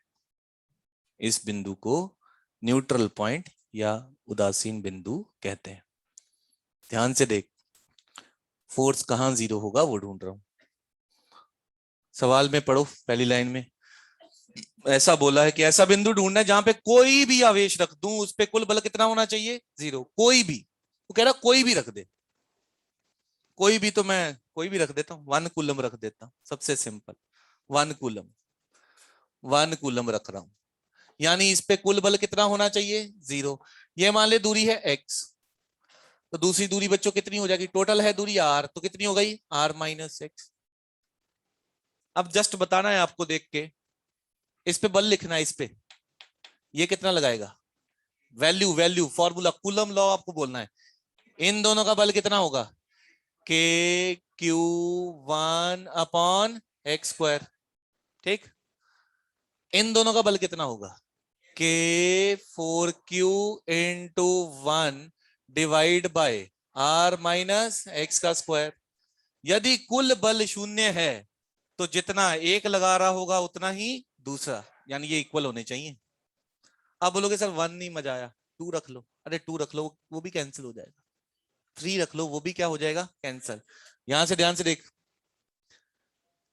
सॉल्व कैसे करना है। के और क्यू कैंसिल, इसको इधर ले जा, ये बन जाएगा r-x² बाय x²। इधर केवल क्या बचेगा? 4, सिर्फ 4 बचे। अंडर रूट ले लो, r-x by x, under root कितना? 2। क्रॉस मल्टीप्लाई करो, आंसर आ गया 2x। x की वैल्यू यहां से बच्चों r/3। देख ध्यान से, ये दूरी आई है r/3, दूसरी दूरी आएगी 2r/3। किसके नजदीक है? छोटे वाले के या बड़े वाले? छोटे वाले, छोटे वाले के नजदीक है। ये उदासीन बिंदु, इस बिंदु पे आप कोई भी चार्ज रख दोगे वो किस में रहेगा? साम्यावस्था में। उस पे कुल बल कितना रहेगा? जीरो। उस पे कुल बल जीरो रहेगा। ये बिंदु कौन से आवेश के नजदीक आता है? छोटे वाले चार्ज के नजदीक, जिसका मैग्नीट्यूड छोटा है उसके नजदीक आता है। इसका एक बच्चों डायरेक्ट फॉर्मूला भी होता है, ध्यान से देखो एक बार। इसका एक डायरेक्ट फॉर्मूला भी होता है जो एक क्वेश्चन के बाद लिखता हूं, अभी कंप्लीट हो जाएगी थ्योरी, नोट करो फटाफट। x = r/3।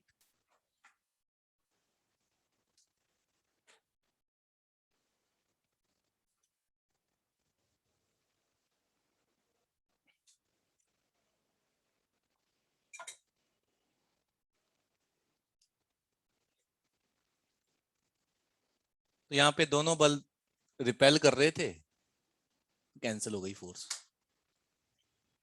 दोनों आवेश जो थे रिपेल कर रहे थे, कैंसिल हो गई।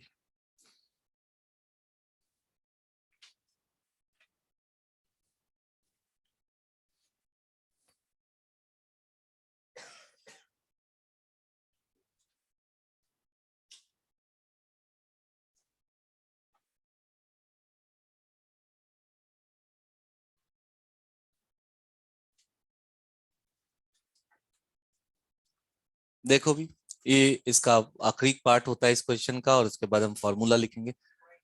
ध्यान से देखो, फिर से हमारे पास इस बार चार्जेस हैं, लेकिन एक प्लस चार्ज है तो दूसरा कौन सा है? माइनस। पिछली बार दोनों क्या थे? प्लस थे, एक ही प्रकृति की चार्ज थे। इस बार सेकंड क्वेश्चन जो कर रहा हूं, एक चार्ज ध्यान से देखो कौन सा है, Q। दूसरा चार्ज ध्यान से देखो कौन सा है, माइनस। फिर से मेरे को उदासीन बिंदु ढूंढना है। उदासीन बिंदु यानी उस पे आवेश पे चार्ज पे फोर्स कितना लगना चाहिए, 0। लेट से मैं 1 कूलम लेके आता हूँ। मेरे को पता है वो मैं तो ना तो इधर रख सकता हूँ बीच में और ना इधर रख सकता हूँ। किसके पास रखना पड़ेगा, छोटे वाले। अच्छा मैं छोटे वाले के पास रखने गया, यहाँ 1 कूलम, लेकिन यहाँ गड़बड़ हो गई। ध्यान से देखो, इस 1 कूलम को ये दूर भगाएगा या पास बुलाएगा, दूर। पॉजिटिव पॉजिटिव है ना। अच्छा इधर लगाई, ये किधर लगाएगा फोर्स, पास बुलाएगा। क्या इस पे नेट फोर्स 0 होगी, नहीं, सेम ही डायरेक्शन में धक्का लग रहा। मेरे को पता है छोटे चार्ज के पास ही 0 होना है ना, ये तो पता है ना, कंफर्म है कि छोटे चार्ज के पास ही 0 होना है। तो एक पास तो खत्म हो गया। छोटे चार्ज के 2 पास होते हैं, एक पास इधर होता है और एक पास इधर होता है। ये वाला तो आउट ऑफ पिक्चर हो गया, इधर चले जाओ। देखते हैं इधर कैंसिल हो सकता है ही नहीं, इधर रख के देखता हूं। तो ध्यान से देख बच्चे, यहां पे रखा तूने 1 कूलम। अगली बार हम याद ही कर लेंगे इसको, अभी थोड़ी देर में, बस एक बार समझा रहा हूं। ये क्यू, इसको, ये तो गया, ये क्यू इसको दूर बुलाएगा, दूर भेजेगा या पास, रिपेल करेगा ना। दूर मतलब ये होता है, क्या दूर, वो यहां कैंसिल हो सकता है ना। वो दूरी ढूंढनी है अपने। मान लो ये बच्चों दूरी है x। अब ध्यान से सोच के बताना है सभी को, इसी पे फोर्स लिख रहे हैं ना। तो कुल बल 0 है, यानी एक ने जितना लगाया होगा उतना ही दूसरे ने लगाया होगा। बता, इसने इस पे कितना बल, कूलम का लॉ बॉल, कूलम के क्यू 1 डिवाइड बाय एक्स का स्क्वायर। ठीक है, मैग्नीट्यूड लिख रहा हूं, केवल क्या लिख रहा हूं, मैग्नीट्यूड। डायरेक्शन वायरेक्शन नहीं लिखनी, कुल बल 0 है, जितना एक लगाएगा उतना ही दूसरा लगाएगा। अच्छा ये बता, ये इस हीरो पे कितनी फोर्स लगा रहा होगा, इस पे, यही तो हीरो, इस पे फोर्स लिख रहे हैं। ये इस पे कितनी, कूलम लॉ बोल कितना, के 1 × 9 क्यू, परिमाण लिख रहा हूं, डिवाइड बाय इनमें दूरी कितनी, r प्लस एक्स का, बस हो गया सॉल्व। यहां से r प्लस एक्स का whole square by X square equals to आ गया 9, यानी r plus X upon X 3, 3x 2x, x की वैल्यू r/2। दोनों सवालों में एक कॉमन पॉइंट आता है कि उदासीन बिंदु जो है वो कौन से आवेश के नजदीक आता है, छोटे परिमाण के आवेश के नजदीक आएगा। अब ध्यान से देख, अगर सेम प्रकृति के आवेश हो गए, यानी प्लस प्लस हो या माइनस माइनस, तो बीच में आएगा, और अगर विपरीत के हो तो बाहर आए। ये हम पॉइंट लिख लेंगे। उससे पहले पहले देखो, पहले देखो भाई, अब अगले सवालों में हम इतना थोड़ी एफर्ट लगाएंगे, है ना। पेपर में इतना नहीं एफर्ट, पेपर में शॉर्टकट, शॉर्टकट, वही शॉर्टकट हमें मैं लिखवाऊंगा अभी। उससे पहले शॉर्टकट बताता हूं, बस देखो, दोनों सवालों के लिए एक शॉर्टकट होता है, एक ही फॉर्मूला होता है। देखो, वो कहेगा कि भाई सेम नेचर के चार्ज हैं। सेम नेचर को हिंदी में बोलो, क्या बोलूंगी, समान प्रकृति, मतलब पॉजिटिव पॉजिटिव या फिर नेगेटिव नेगेटिव। यानी ये सवाल, इसमें मान ले बच्चों ये Q1 है और ये चार्ज है मान ले Q2, और ये दूरी कितनी है r। छोटे चार्ज से दूरी बतानी है ना तेरे को, छोटे चार्ज से दूरी, उसका फॉर्मूला होता है, किससे दूरी बता रहा हूं, Q1 से। ऊपर लिख Q1, नीचे लिख Q2 plus Q1 into r कर दे। ध्यान से देख, फॉर्मूला इधर अप्लाई करता हूं, एक बार ध्यान से देख, इसमें अप्लाई करके देखता हूं, बता वैल्यूज क्या क्या लिखूंगा। छोटे चार्ज से दूरी under root q upon under root q plus under root छोटा आवेश डिवाइड बाय छोटा प्लस बड़ा इनटू आर। ध्यान से देख, क्यू तो सारे कैंसिल हो गए, यहां 1 बचेगा। What is under root of 1, 1, under root of 1, 1, under root of 4, तो 2 + 1 3, ऊपर तो एक ही है, आंसर मैच कर रहा है ना। इधर देख, हिंदी में बोलना है इसको, ऑपोजिट नेचर हो, विपरीत प्रकृति, और इसमें अगर चार्ज विपरीत हो, और विपरीत मतलब ऑपोजिट नेचर के हैं, तो इसमें किसके पास आता है, छोटे वाले के पास। बीच में आता है बाहर आता है, वही बाहर बता रहा हूं दूरी क्या होती है, विपरीत नेचर के अगर होंगे तो। उसमें भी यही करना है, ऊपर तो वही लिखना है, छोटा चार्ज। पिछली बार ऊपर लिखा था छोटा चार्ज, नीचे छोटा चार्ज प्लस बड़ा चार्ज इनटू आर लिखा था। पिछली बार नीचे जोड़ा था, इस बार घटाना है। क्या करना है? घटाना। तो बड़ा माइनस छोटा कर देना, इनटू आर लगाएं यहाँ पे एक बार। पिछली बार क्या किया था? जोड़ा था। इस बार क्या करेंगे? घटाएं। इसमें लगा के देखें, चलो लगा के देखते हैं। एक्स इक्वल टू छोटा चार्ज बता इस फोटो में देख के कितना? क्यू। परिमाण लिखना है, परिमाण। बड़ा चार्ज बता इसमें 9Q। इसमें सीधा ये नहीं ढूंढते रहना Q1 Q2 कौन है। ऊपर कौन सा चार्ज आएगा? छोटा। कौन सा आएगा? छोटा। उसमें भी छोटा आएगा, उसमें भी छोटा आएगा। नीचे छोटा प्लस बड़ा, और यहाँ पे बड़ा माइनस छोटा। ध्यान से देख, 9Q माइनस छोटा वाला चार्ज इंटू आर। सीधा औरली बताना। क्यू सारे कैंसिल हो गए, यहाँ 1, यहाँ भी 1, यहाँ 3, 3 माइनस 1, 3 माइनस 1 2, वेरी गुड। और यहाँ 1, यहाँ 2, तो आंसर आ गया। देख ले मैच कर रहा।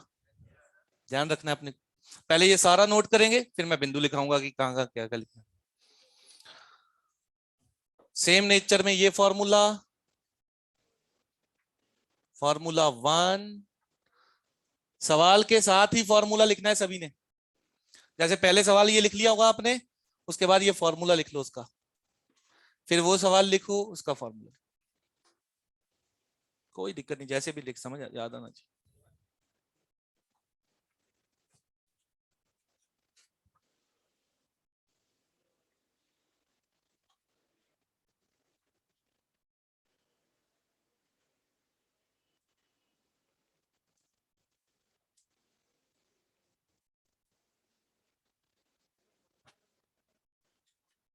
समान वाले में तो जोड़ना ही जोड़ना है, और ऑपोजिट वाले में घटाना है। बड़ा माइनस छोटा कर, ऊपर तो छोटा ही आएगा। ऊपर क्या आएगा? छोटा। नीचे आएगा उसमें बड़ा प्लस छोटा, इसमें बड़ा माइनस छोटा। याद ऐसे रखो, वहां Q1 Q2 थोड़ी ढूंढता रहेगा। छोटा अपॉन बड़ा माइनस छोटा, छोटा अपॉन छोटा प्लस बड़ा।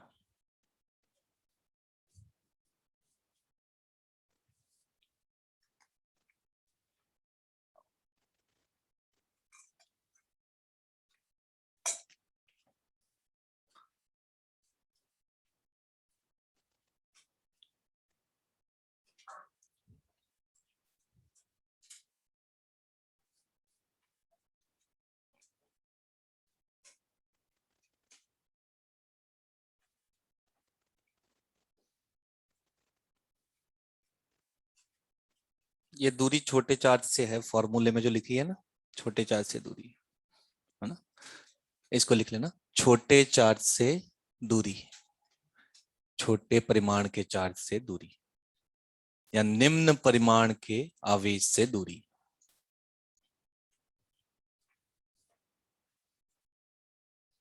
निम्न परिमाण के आवेश से दूरी।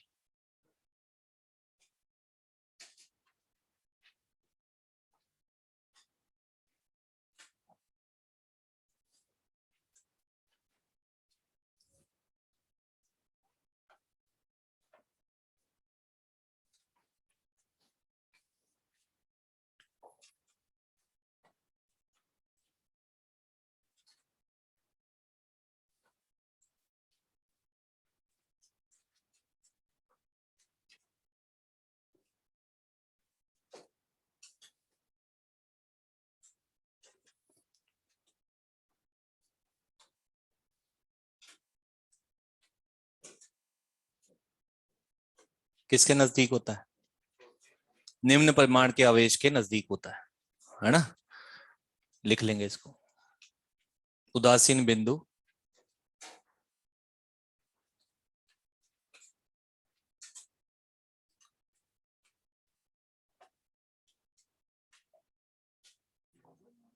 हाँ, उदासीन बिंदु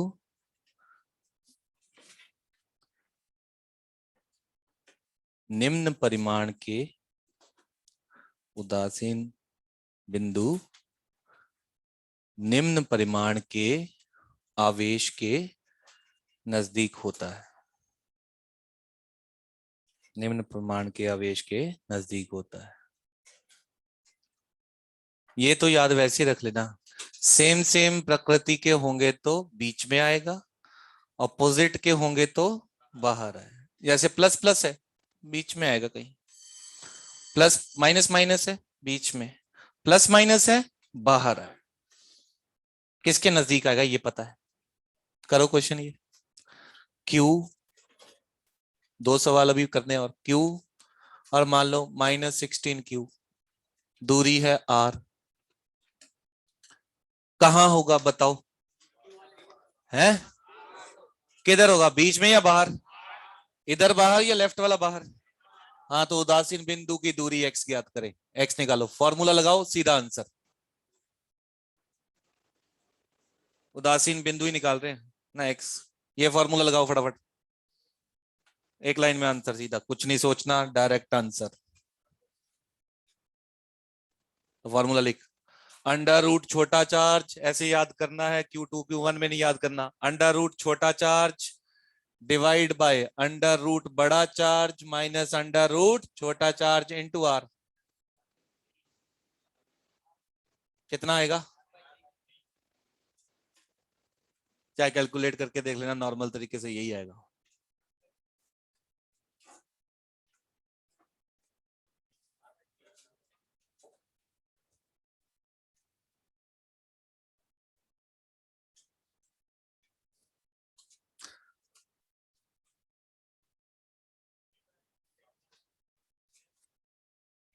उससे भी कैलकुलेट करेगा यही आएगा, कि नॉर्मल तरीके से करना, KQ/x² is equals to K16Q, R+x का होल स्क्वायर। यहां से भी R+x/x की वैल्यू आ जाएगी 4 R/3, फॉर्मूला से निकालेंगे। अरे भाई फटाफट ध्यान से कंसंट्रेट करो, दो सवाल और करने हैं, नहीं तो अपन पीछे रह जाएंगे। दो सवाल छोटे से सवाल है, अपन कंप्लीट करेंगे। देखो ध्यान से, एक क्वेश्चन लिखिए ऐसा, मान लीजिए बच्चों हमारे पास एक इक्विलेटरल ट्राइंगल है और समबाहु त्रिभुज, और साइड दे रखी है ए, चार्जेस हैं अपने Q और Q, यहाँ पे चार्ज है और एक Q चार्ज यहाँ पे, मान लो इसका नाम है ए। लिखो, कण ए पर कुल बल ज्ञात करें, कण ए पर कुल बल ज्ञात करें।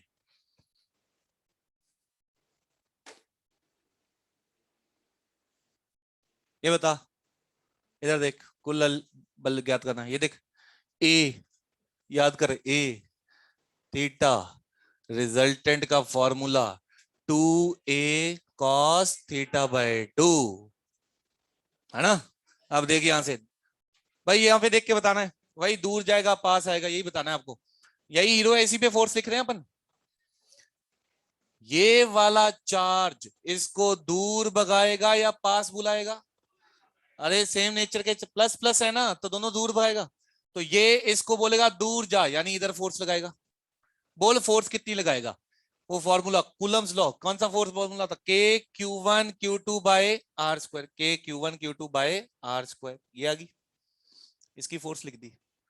ये वाला चार्ज फिर से दूर भगाएगा, दूर मतलब ये होता है, इधर लगाएगा फोर्स, कितनी लगाएगा? वही KQ²/a², कोण ये 60 डिग्री, कुल बल लिखना है, बोले फॉर्मूला रिजल्टेंट का, बोलो रिजल्टेंट का फॉर्मूला 2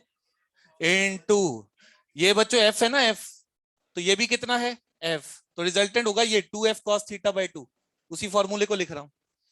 बता फॉर्मूले में व्हाट इज 2, एफ कितना है? KQ²/a², कोण कितना है? 60, 60 बटा 2 30, आंसर आ गया √3 KQ²/a²। परिमाण जो होता है बच्चों, जब दो वेक्टर बराबर होते हैं तो रिजल्टेंट बीच में आता है, यानी ये जो F था और ये जो F था, ये 60 था ना, रिजल्टेंट बीच में कोण को चीरता हुआ आएगा, ये रिजल्टेंट, यानी रिजल्टेंट कोण कितना बनाएगा? 30 30।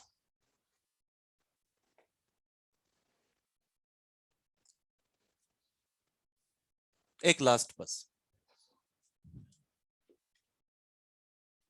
है ना, अपन बराबर तभी क्लासेस चलनी होती तो उसमें। नहीं नहीं, मैं बराबर रखता हूँ सारी क्लासेस, जहां ज्यादा आगे जा रहा होता है वहां ज्यादा बोल देता हूँ। तो बराबर बराबर करना आता है मेरे को।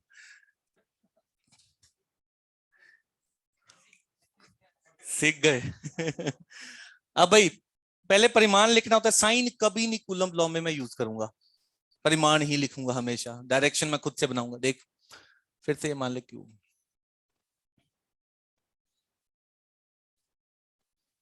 बस आपको ये डायरेक्शन देखनी आ गई तो फिर तो ये क्वेश्चंस बहुत आसान होते हैं। फिर से इस पे बल लिखना है, कण ए पर बल ज्ञात करें, फटाफट लिखेंगे और मेरे को बस बता देंगे आंसर, अपन सीधा लिखेंगे, देखना एक लाइन में आंसर आएगा इसका। कण ए पे क्वेश्चन लिख लें, कण ए पर कुल बल ज्ञात करें। ध्यान से देख के अब बच्चों मेरे को बस ये बताना है आपको कि हीरो कौन है यहाँ पे, ए, इसी पे बल लिख रहा हूं ना, ये स्टार बना दिया। बस मेरे को ये बताना है आपको कि किधर बल लगेगा इस पे, देख ध्यान से देख के, ये माइनस क्यू, ये माइनस क्यू, बताओ रिपेल करेंगे या अट्रैक्ट करेंगे, रिपेल, यानी ये माइनस क्यू इसको बोलेगा दूर जा, दूर जा तो मतलब ये लगाएगा फोर्स इधर। एफ लिख सकता है तू कितना, के Q square by A square, वही कूलम लॉ लगाया और तो क्या लगा रहा तू। अच्छा, ये गया, ये क्या बोलेगा उसको, पास आ, पास आ मतलब इधर, इधर लगाएगा, कितनी लगाएगा, के क्यू स्क्वायर बाय, अरे ये भी एफ है।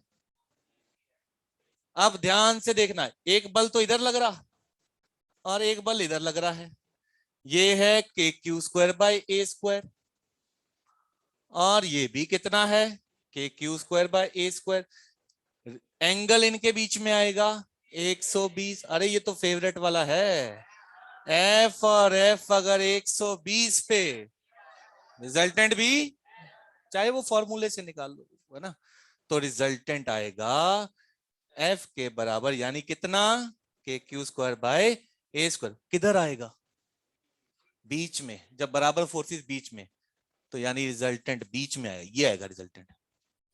कोण कितना बनाएगा दोनों में, 60। इसके आगे अगली बार पढ़ेंगे बच्चों। अरे बस, इतना इमोशनल नहीं होना।